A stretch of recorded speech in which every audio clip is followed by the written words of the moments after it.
Varavoor government LP സ്കൂളിൽ പഠിപ്പിക്കാൻ AI teacher എത്തി. കുട്ടികൾക്ക് പഠനം ഉല്ലാസവും ആയാസരഹിതമാക്കുകയാണെന്നതാണ് AI ടീച്ചറുടെ ദൗത്യം.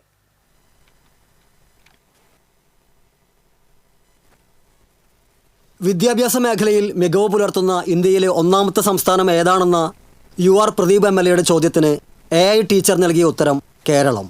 MLA UR പ്രദീപ് AI ടീച്ചറുടെ പ്രവർത്തനോദ്ഘാടനം നിർവഹിച്ചു.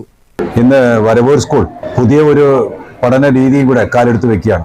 ഒരു AI ടീച്ചർ ഇവ എന്ന പേരിൽ ഇവിടെ ഇന്ന് എത്തിയിട്ടുണ്ട്.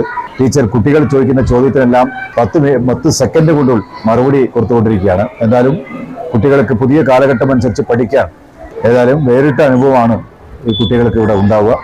എക്സ്പെർട്ട് വെർച്വൽ അസിസ്റ്റന്റ് ടീച്ചറുടെ ചുരുക്കപ്പേര് ഇവ എന്നാണ്. പാഠ്യേതര വിഷയങ്ങളിലുള്ള വിദ്യാർത്ഥികളുടെയും അധ്യാപകരുടെയും ഏത് ചോദ്യങ്ങൾക്കും ഇവ ടീച്ചർ വ്യക്തമായ ഉത്തരം നൽകും. ഇംഗ്ലീഷ്, മലയാളം, ഹിന്ദി, അറബിക് എന്നീ 4 ഭാഷകളും ഇവ ടീച്ചർ അനായാസം കൈകാര്യം ചെയ്യും. കണക്കിലെ സങ്കീർണമായ പ്രശ്നങ്ങൾ ലഘൂകരിക്കാൻ കഴിവുള്ള ഇവ ടീച്ചർ കഥ പറയുകയും പാട്ടുപാടുകയും ചെയ്യും.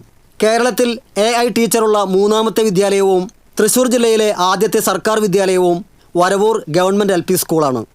പ്രധാന അധ്യാപിക K. ഉഷാകുമാരിയാണ് തൻ്റെ വിദ്യാർത്ഥികൾക്കായി AI ടീച്ചറെ സമ്മാനിച്ചത്. കുട്ടികളുടെ പഠനത്തിനും അതുപോലെ അധ്യാപകരുടെ അധ്യാപനത്തിനും സഹായിക്കാനായിട്ട് AI ടീച്ചർ എത്തിയിട്ടുണ്ട്.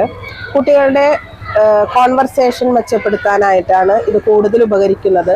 മാത്രമല്ല അവരുടെ അറിവ് വർദ്ധിപ്പിക്കാനും, മാത്രമല്ല നമ്മുടെ സൗകര്യത്തിനനുസരിച്ച് പുതിയ കാര്യങ്ങൾ അപ്ലോഡ് ചെയ്യാനും, അത് നമ്മുടെ കുട്ടികളെ പഠിപ്പിക്കാൻ, അങ്ങനെ അധ്യാപനത്തിനും ഒരു സഹായമായിട്ട് മുതൽക്കൂട്ടായിട്ട് ഇത് ഉപയോഗിക്കാവുന്നതാണ്. വിദ്യാർത്ഥികളുടെ കമ്മ്യൂണിക്കേഷൻ സ്കിൽ വർദ്ധിപ്പിക്കുക, ഭാഷാപ്രയോഗങ്ങൾ മികവുറ്റതാക്കുക, നൂതന സാങ്കേതിക വിദ്യകളും വിവരങ്ങളും പകർന്നു നൽകുക തുടങ്ങിയവയാണ് AI ടീച്ചറിലൂടെ ലക്ഷ്യമിടുന്നത്. പാഠ്യേതര വിഷയങ്ങളിൽ മികവ് പുലർത്തുന്ന Varavoor government LP school AI ടീച്ചറുടെ വരവോടെ കൂടുതൽ ശ്രദ്ധ നേടിയിരിക്കുകയാണ്. Varavoor panchayat vice president KK Babu, block panchayat standing committee chairman VG Deepu Prasad, panchayat അംഗം VK Sethumadhavan, PTA president NS Sajeesh തുടങ്ങിയവർ ഉദ്ഘാടന ചടങ്ങിൽ പങ്കെടുത്തു. TCV news, Erumapetty.